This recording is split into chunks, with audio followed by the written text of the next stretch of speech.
Stefania, it's such an honor to have you because we met only virtually.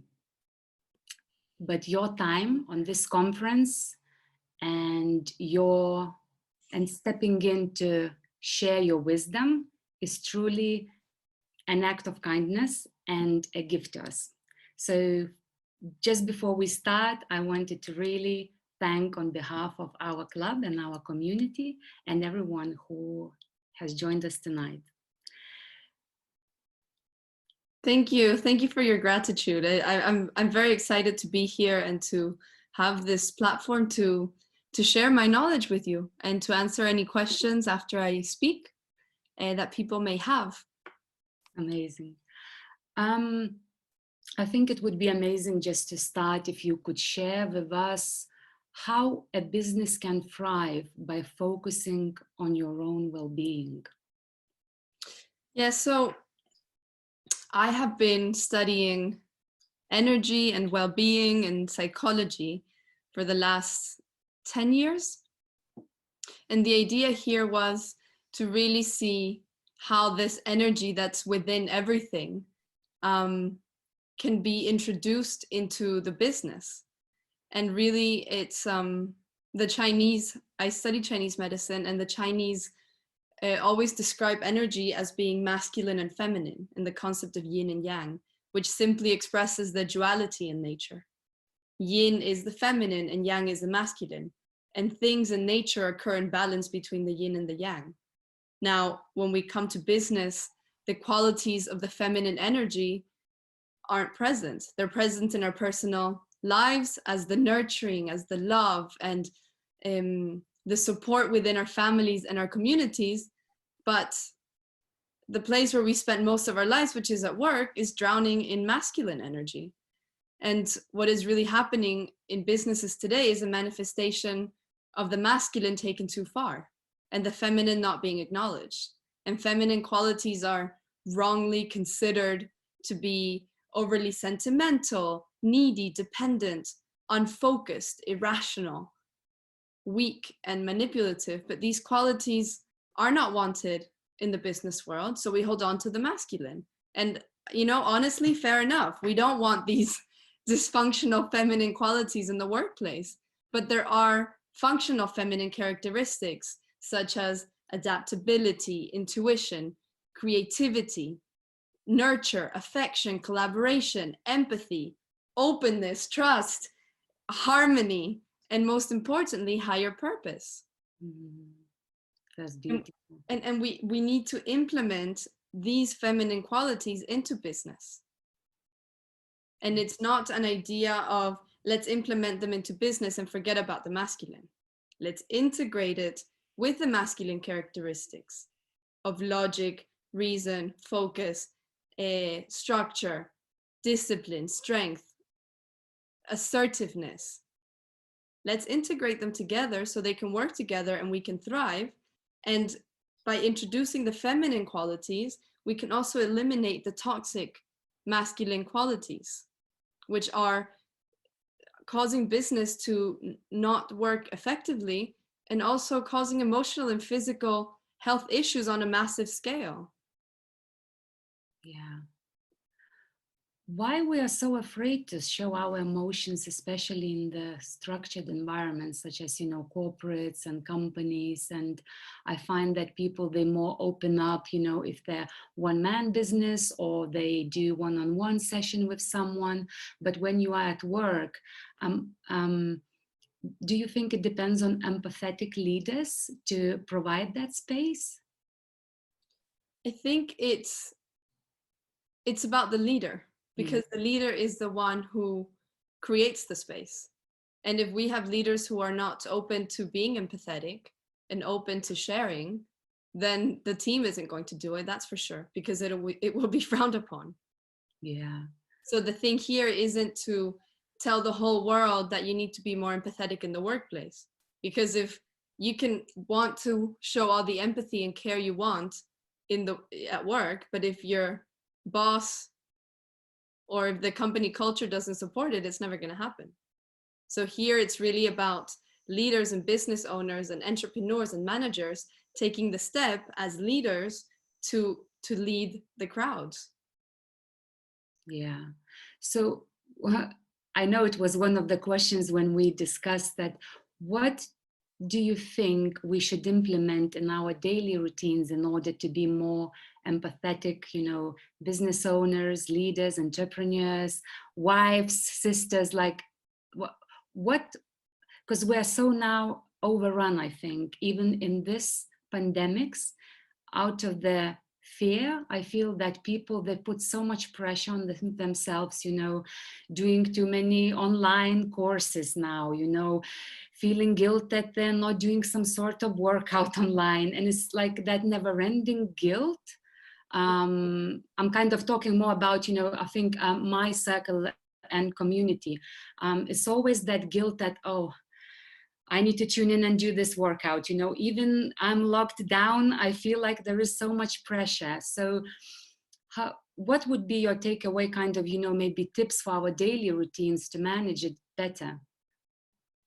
Yeah, I think people are focusing too much on working out their body, but they need to be working out their mind and their soul. Mm-hmm. The work that has to be done is not physical, it's emotional, but it's the hardest. It's working on the capacity for balance. Because in order to hold your power with your business team, you need to know where your power is. Mm-hmm. You need to understand your energy field. And the day-to-day is meditating. It's becoming aware. And it's also understanding where this energy field is coming from, and understanding that your perception of your emotional world and your life comes from your childhood. If you don't dig into your lifeline, you're not going to be able to understand where your coping mechanisms come from.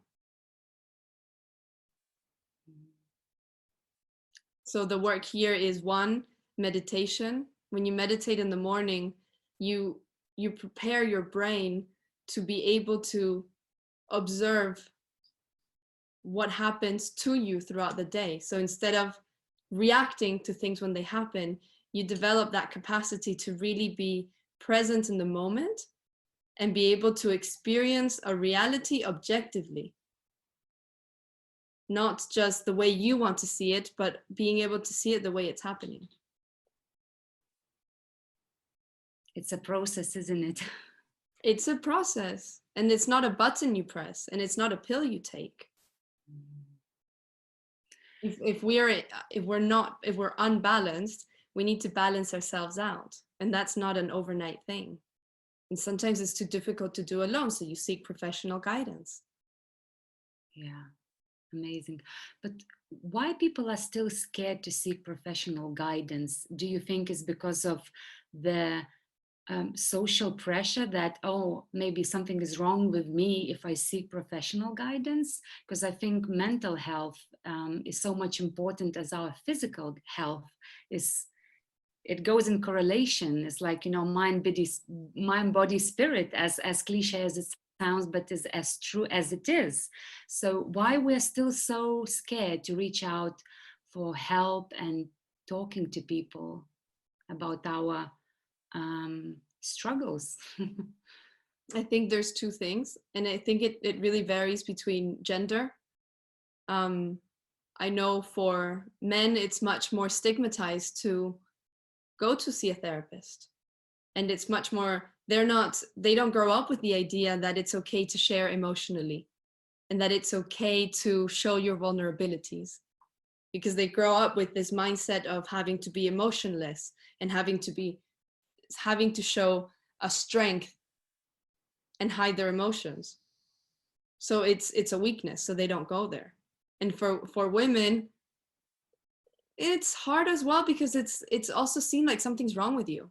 It's like you go see a therapist because something's wrong with you. People don't understand that psychotherapy is not somewhere you go to fix yourself, because there doesn't necessarily have to be something wrong with you that has to be fixed mechanically. It's also an exploration of who you are. It's a place to self-develop and grow, and you can either have a problem or not have a problem, but there's always a awareness to be reached to be able to develop that resilience.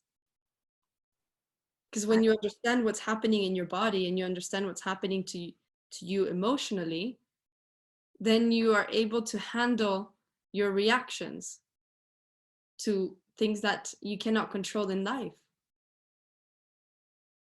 I really like the way you said self-exploration. It's really beautiful. It's like a journey, never-ending journey. I see the questions has started, and I encourage everyone, if you have any questions to Stefania, I will read them out, so please be encouraged to do so. We have a question: what practical tips could you recommend to find the balance between the inner feminine and masculine? What would you recommend in order to connect to ourselves on a deeper level? So I think, first of all, it's to try to understand that your energy field is a result of the fusion between the feminine and the masculine spirit. And that's sometimes a bit up in the air, but think of it a lot like your mother and your father energy, just on a deeper level. So to explore your relationship with the masculine and the feminine, you have to look into what your parents or carers taught you about these roles when you were a child. So what was your mom's role, and what was your dad's role, and what is your, ask yourself, first of all, ask the question, how do you perceive the feminine and how do you perceive the masculine, and or the woman and the man? That is step one, to ask and check in. And step two is, of course, that you have your mom and your dad that create a certain ways of you seeing those roles.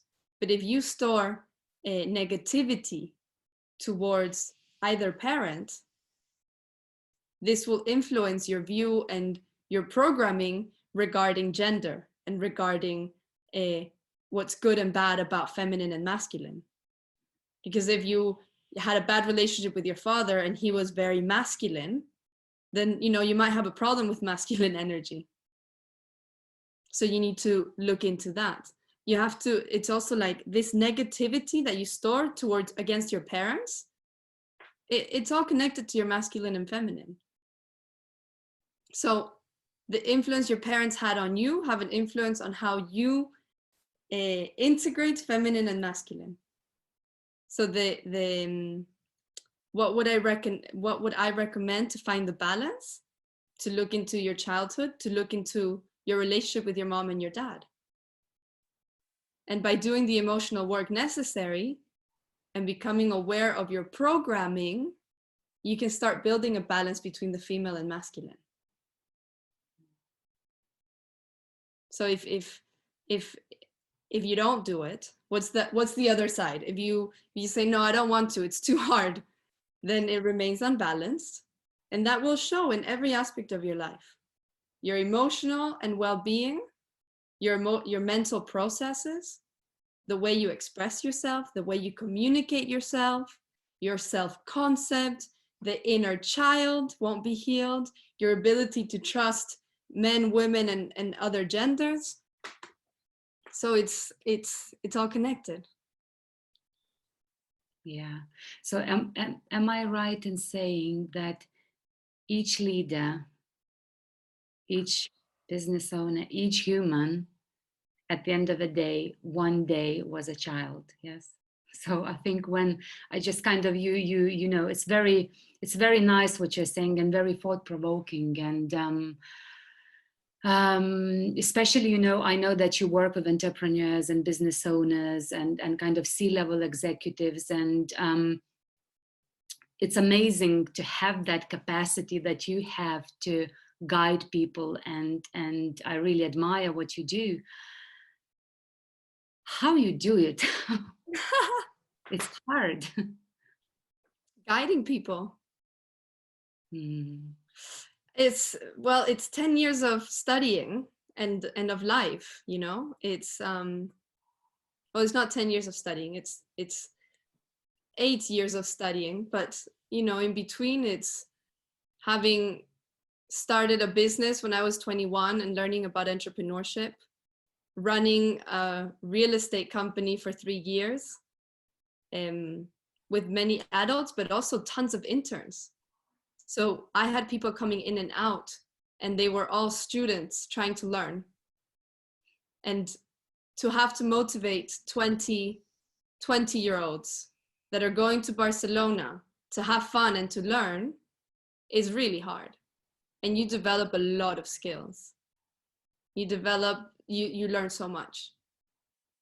Because you have so much responsibility with people that are very young. And you have to maintain a balance between being professional and being the boss, but also being a mom. And it wasn't easy. I was full on masculine energy because I was still young. I was like 20, I was 24. Wow. Running a business with all these people, and they weren't even that much younger than me. So for me, the easiest thing was to hide my emotions and not be so nurturing and be full masculine. And what happened? They hated me. They didn't like me because it was too much. They weren't prepared for that level of aggressivity. But I had to find the balance between feminine energy, taking care, but not letting go of the masculine because I needed the job to be done. Yeah. You just have the feminine, just, things don't get done. You don't reach your objectives. So I integrated them. And then a lot of it also, after that, I was working as a product manager in another startup, which, you know, we had so much money invested in it. Everything, the concept was great, the money was great, but the guy running it, his life was a disaster. His emotional and family life was a complete mess. And he brought it to the office. And that didn't work. So you have all the business qualities, super prepared, so much investment, huge people behind, but emotional life a disaster, making everything else crash. Thank you. Yeah. Yeah. It's a lot of reflection, I think, you know, for us all in order to our communities and our workplaces and spaces and our families to be resilient and to be top performing. Doesn't matter, business or family, I think you really need to heal your inner child, isn't it? Yes. Amazing. Also, this concept of business not being personal, I mean, that's gone, especially now everybody's working from home. You know, business is personal, it's your life. If you're a business leader, if you're a CE something, if you're a manager, what you do at work is really important in your life. And it's integrated. And that if you are not balanced, if you are not congruent in your personal life, you won't take it to work. And you won't have top performance at work if you don't have top performance at home. You may, some people do it, you know, some people have done it, but at what cost? The level of stress to achieve that is massive. And then, you know, then you get sick. Yeah. So the question is also, how can we reach top performance by managing, how do we manage the stress that comes with top performance? And that comes again to finding our balance and healing our wounds. Because once you're emotionally stable and once you're aware of your emotions, you can handle more. It's like your roots are stronger. Emotional intelligence, probably. Yeah. Yeah. We have more questions, Stefania. So Ugne is asking, I do the Zen practice 3 years and it's amazing, but I noticed that It's much harder to connect with my family because they don't do this and their reaction to everything is very different. How to still have a good connection with my family? I can't take peace and love from them. It's sad. So I don't know what Zazen practice is, but I'll take it that it's a meditation or something spiritually. I'm not sure. But I think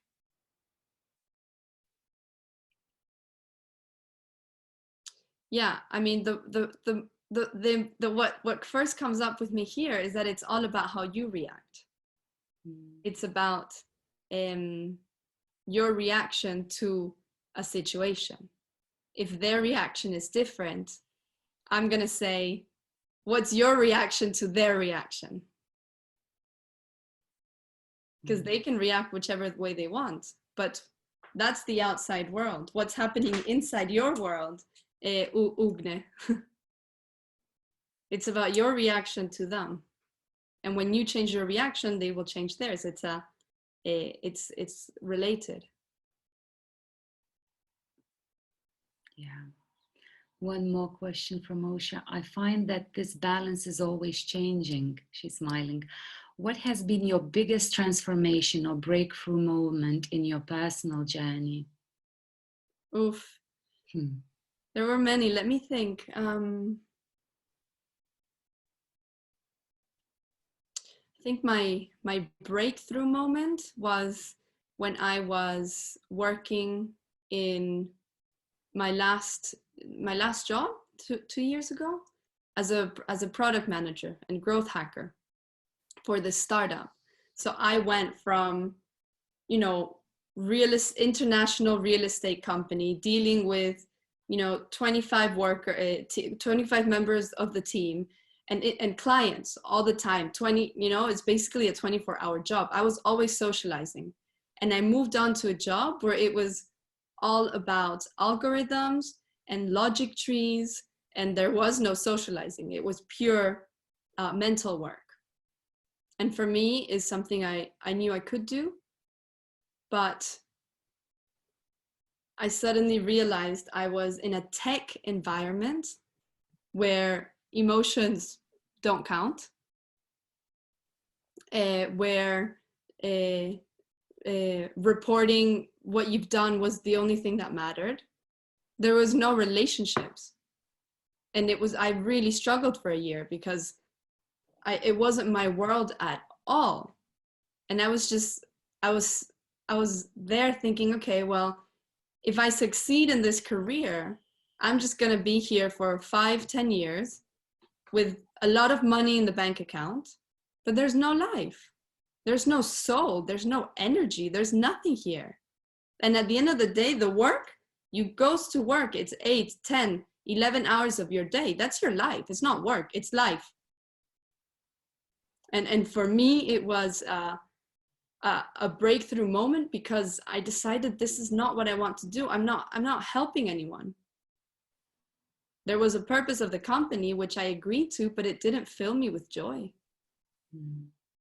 There was no humanity behind it. And that's when I turned around and I said, no, I need to go back to working with emotions and with people. And I know, and the important thing was, I knew that there were thousands of people out there that are doing jobs they don't like. And I thought, okay, well, I can choose. I'm privileged. I can choose not to do this job, do something I love, and then I can help all the people that are doing jobs they don't like to make changes in their life.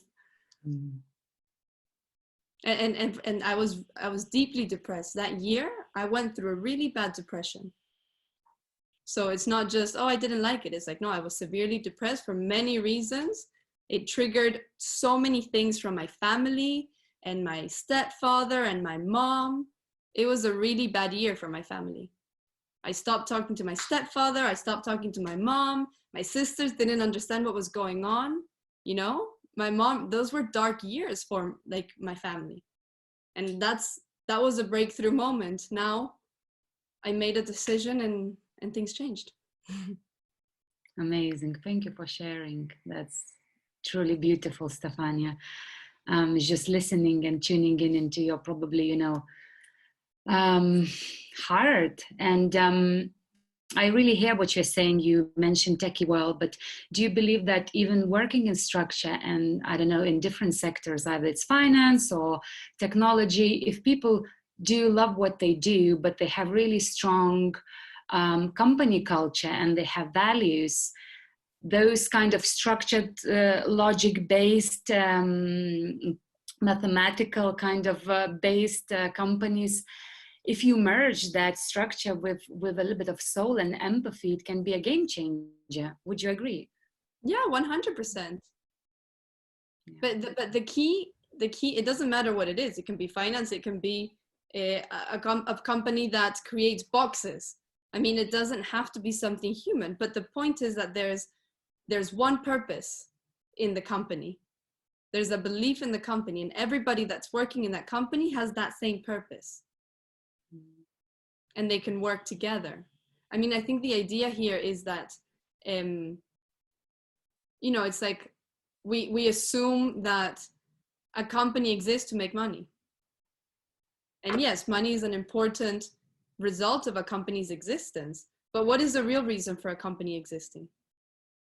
So you're a group of people that get together and exist as an organization to accomplish something collectively that couldn't be done but separately. And you make a contribution to society. So if everybody in your team is aligned with that purpose, then everyone comes together and you all care together. Yeah. At the end of the day, businesses are human. Real businesses are human. They're about people bringing people together. But if you have people that just do it for the money, it's not going to succeed and thrive. It's going to work. Yeah. We have more questions here from Urate. Do you agree with the statement that you can be a good manager for other people only if you can manage your personal life well? But we all go through different ups and downs in our personal lives. Are these two things so dependent on each other? How we cannot let personal issues interfere with our work ambitions? Any practical tips? If you can, so we all, you can be a good manager for other people and you can manage your personal life well. Yes, but okay, so what happens if, you know, personal life is a disaster? The key here is not that if your personal life is not a disaster, everything's okay. If your personal life is a disaster, you can do two things, or maybe more, but let's say two. One is ignore. You take all the emotions that are making you feel bad and you suppress them, or you avoid them. But then you're just pushing all that energy down. And that's when it goes wrong. Because then when you are at work and you interact with people, it's like you have a cap on your emotional self. So then you resort to the emergency box, which is, let's be masculine. Let's take the masculine qualities of logic, reason, and objective, and not deal with any emotions. But then when you interact with people in the company, it's not authentic, it's not real. And people feel that energy. People feel when there's something not right. So then it doesn't flow. So option B, your life is a disaster, it happens. And with those emotions that don't make you feel good, when you're not at work, you know, do some work. And the work is to just listen to your emotions, listen to your pain, feel your pain, and take some time to be with yourself so that you can understand what is going on and have some acceptance for yourself. I am struggling right now. I am sad. I feel anxious. I feel lonely. And have a practice of bringing an awareness to yourself of how you feel. And then you go to work, and yes, you are feeling those ways, but you're not pushing it down. Because if you push it down, then you just want to, and then you get angry, or you get your behavior changes because you're hiding. But if you're present with it, then you can say, oof, okay, I feel lonely, and that's okay. That's in relation to that situation. And then you look at your work life and you say, okay, what can I do here? You divide and you conquer. Because one is your personal life, okay. Then you say, okay, I'm okay with that. I know it's there. I'm not hiding it. I put it in a box, and now I go to work. How can I thrive here? What can I do here? So does that make sense?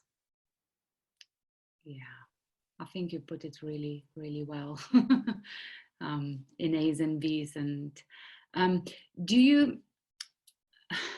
what in your opinion are the biggest challenges to be that vulnerable leader, that open and compassionate leader?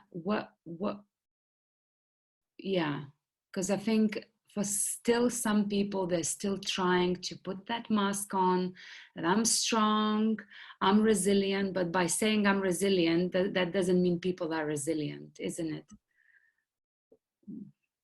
What are the biggest challenges to be that vulnerable leader? What are the challenges to be vulnerable? What are the challenges in being vulnerable? I think the challenge in presenting your true self is a feeling of thinking that people won't like you, like your real self, or not knowing who your true self is. That's one, not knowing who you are. So you cannot present what you don't know is there. Two, being afraid or not liking yourself. Sometimes we don't like ourselves. We don't like the person we are. So we go to work and we are someone else. Or maybe feeling that we are vulnerable and we can't do it. So we pretend to be something we're not. I think the challenge is fear. I think it actually boils down to one thing, and that's our fear. A fear of failure, a fear to be liked, a fear of not doing it the best way possible. So to beat the challenge, it's again going in. What are my fears? Why am I scared of failing? Where's that coming from? Because when I was little, my father or my mother, or I failed when I was, 18, I'm afraid of failing again. There's so much, but the fear just masks the real emotion. And when you go underneath the fear and find out what the emotion is, the painful emotion, then you work with it.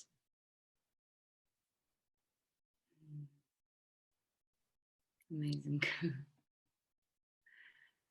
Do you have any favorite practices or where we could start, I don't know, practicing, diving deeper basically into self-exploration? I really like that saying, self-exploration, because self-development kind of suggests that something is wrong with us. But that self-exploration, I really like the way you said. So do you have any, I don't know, podcasts or maybe books or practices that you think would really support our life and performance? Yeah, so many books. I read so many books in my life. I think one is meditation. Meditation, being with yourself. That's for sure. Books, I will always recommend Gabor Mate. He's fantastic as an author. I mean, all the great psychotherapists. You have Carl Roger, you have Jung, Eric Berne,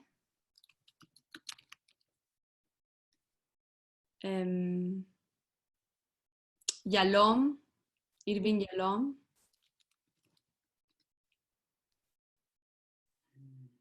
Yeah, you have a handful just there. These are all, well, the last three are all psychotherapists. The first one is a physician, but he's a physician that's integrating psychology into his research. And also, you know, the philosophies, Buddhism. What I'm saying is very Buddhist. It's all having that awareness of yourself and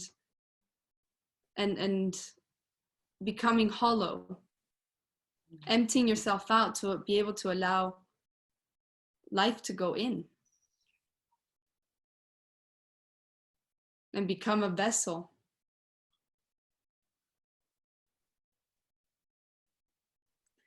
Nice. I like emptying yourself out in order life to get in. Nice. Very, very nice. We have one more question from Lena. What ways you would suggest to contact your inner child in order to truly feel what you would want to do in your life? I mean, yeah, this is what I do with my clients. Way number one, get a psychotherapist, a good psychotherapist, a humanistic psychotherapist. To contact your inner child, you have to be gentle with yourself. And you have to also go back to what are the things you like doing as a child? What did you do before you had to do life? You know, and what would you do if you didn't have to pay bills? Or if you didn't have children?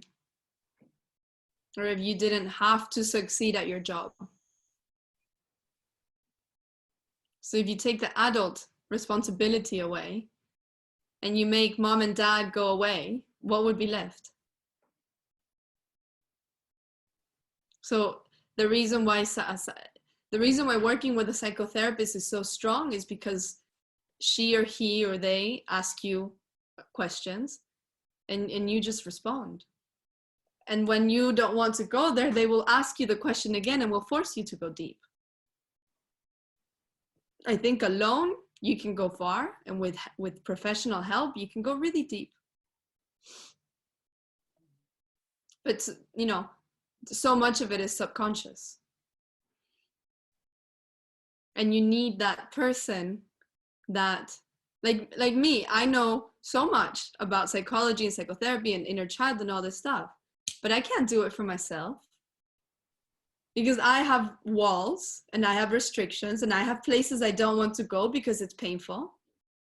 But when I sit in front of my psychotherapist and she's like, oh, what about this? I'm like, I have to talk about it. Or she asked me, what about, you know, and it's someone that is kind of watching you and listening to your whole life, and then says, and when I say, oh, I don't know why I do that, she says, yeah, but you know, when you were 4 years old and this happened, and when you were 10 this happened, and now this happened, don't you think it's related? And you're like, yeah, it is.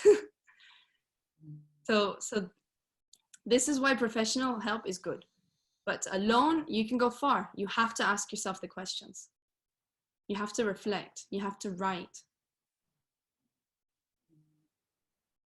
Would you recommend like morning journal or? Definitely. So practical things, journaling in the morning, yes.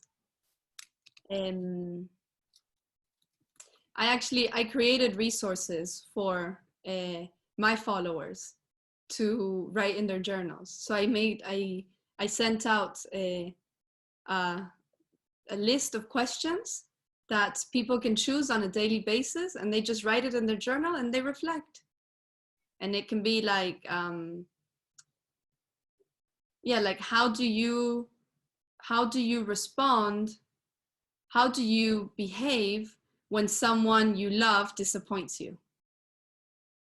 Do you tell them or do you retreat? What do you do, or what would you do if the love of your life cheats on you? Would you stay or would you go? Would you have the courage to, like little questions. I mean, there's many. So I can If you subscribe to my website, I send them to you. But these kinds of questions, and you reflect. Writing in your journal on a daily basis, yes.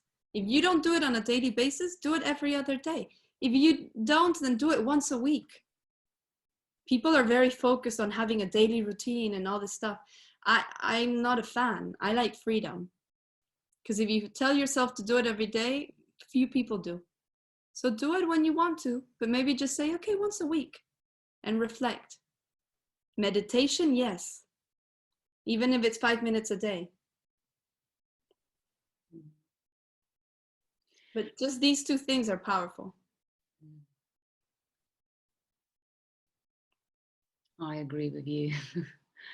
What would you say to build a healthy, I don't know, for like any startup or entrepreneur or I don't know, any kind of big company, what would be your advice to build a very healthy company culture?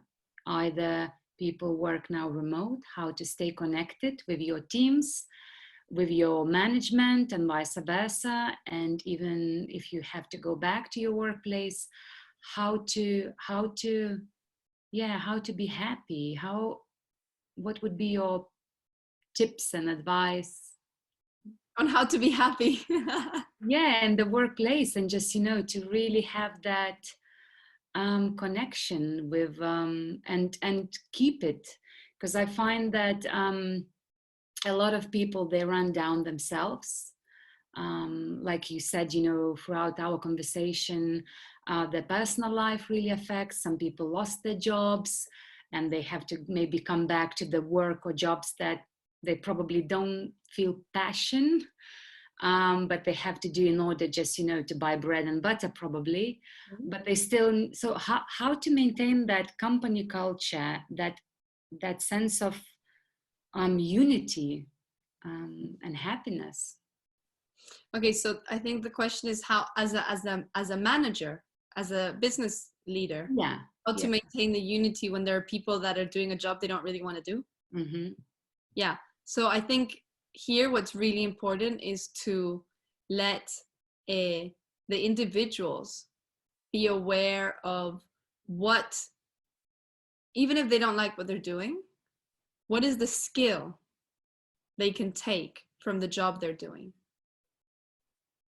Because maybe they don't care about the purpose of the company, or it's not their dream, but there's always something you can learn when you're doing. And it can be learning from other people.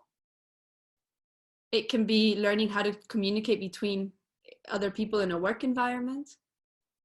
It can be just the skill of the job they're doing, which then they can then transfer when they do a job they like.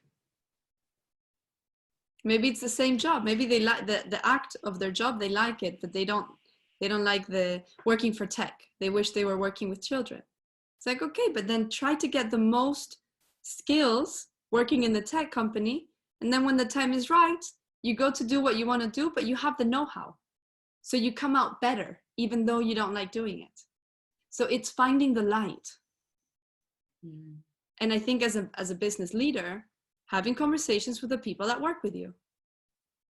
Honest conversations.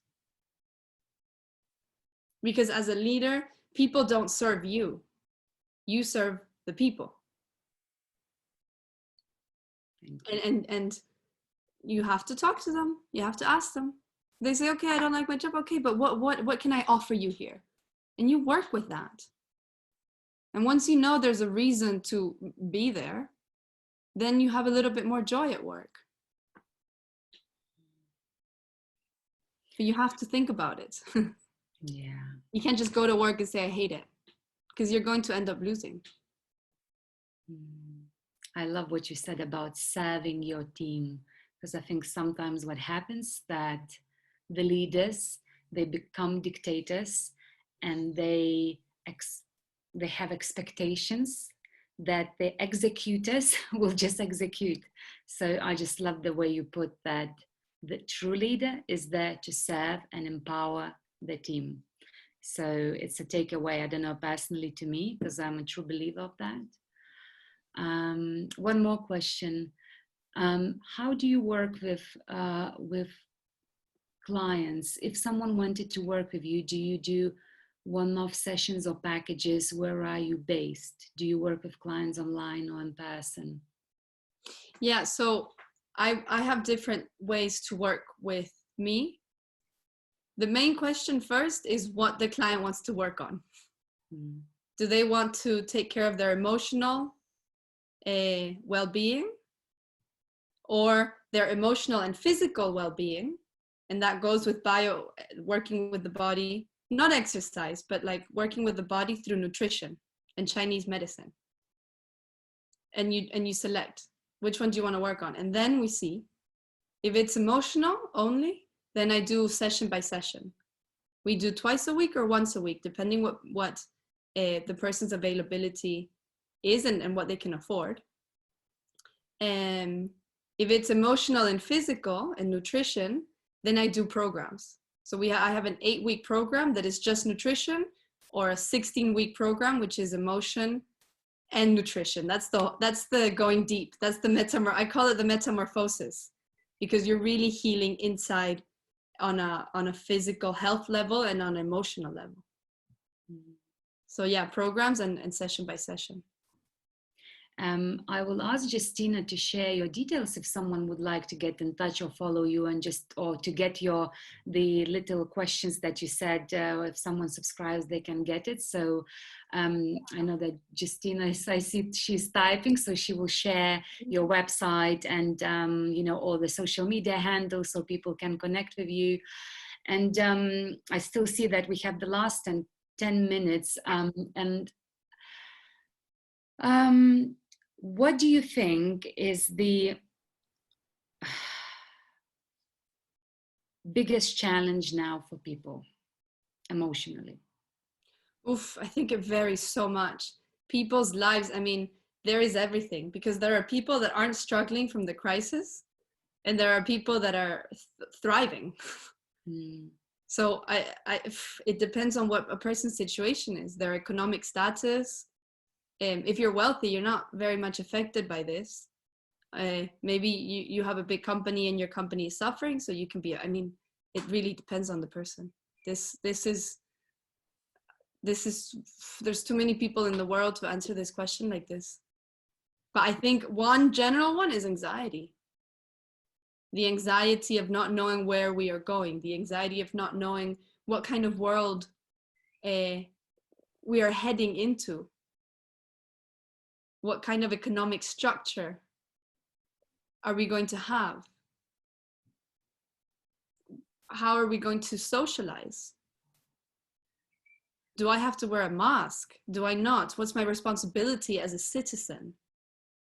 Is the government to my favor, or is the government trying to control me? So I think the biggest emotional struggle right now is security. And well, the emotion that comes from lack of security is fear and anxiety, the collective anxiety. In fact, anxiety is the #1 mental disorder in the world. Second is depression. So apart from, because you'll probably say when I ask what practices would you recommend to deal with anxiety, apart from meditation, is there anything else? And journaling? Sharing. Having a community and sharing how you're feeling with another person is just as powerful, if not more powerful. Like having a community to support, and for the community to support you.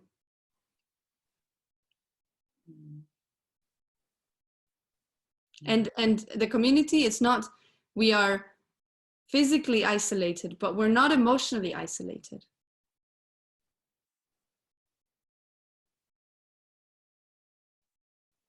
Yeah. So it's the time when we need to unite in a way, isn't it? It's the times, and I think the way I think where you're heading, and I would like, if I may add my opinion, is that it's actually really good times for people to evolve emotionally and spiritually, and actually not to be so stuck in the routines that they were when they could not find time for themselves, for self-exploration, Yeah. family, to call their even parents or friends. And first days I was like, wow, what do I do with myself? I'm between those four walls. What do I do? And it was very scary, like it's just me. So yeah. And it's um a very good time to do work. And it's also, you know what it is? It's also like people, it's like people are giving themselves the permission to get a therapist because it's so obvious that everyone's struggling that people are seeking a lot of guidance. But it's good. It's a time to do the work because there are no distractions. You can't go out and meet your friend. You have to look in the mirror.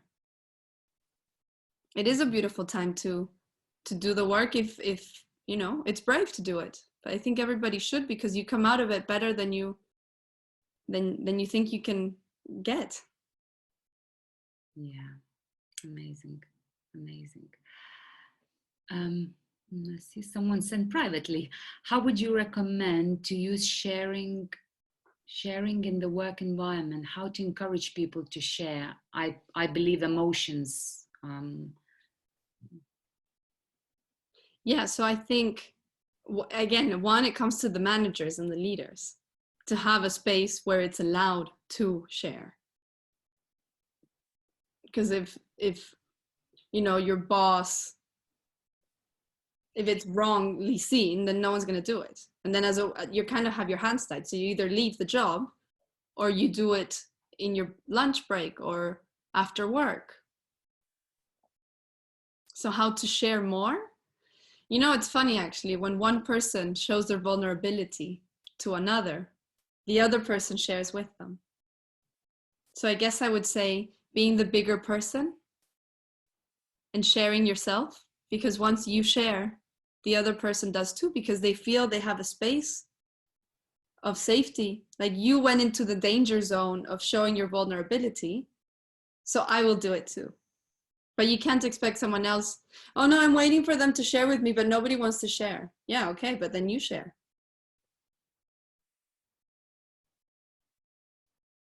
It all starts with ourselves, isn't it? Yes. Amazing. Well, wow, what a wonderful evening, Stefania. Thank you for tuning in, for your wisdom, for your time, for your um, insights, for your experience. Myself and Justina, we truly appreciate that, and I am sure everyone who is on this Zoom call. I see many lovely, beautiful faces there. I'm sure everyone is grateful to just share this beautiful hour, and I wish you all the very best, and keep doing what you do. It's truly beautiful and needed. And as I said to everyone, Stefania's handles are there, but you can find through WHUB. And it's very easy to connect with you, the Barefoot Woman. Beautiful, beautiful message, beautiful mission that you have.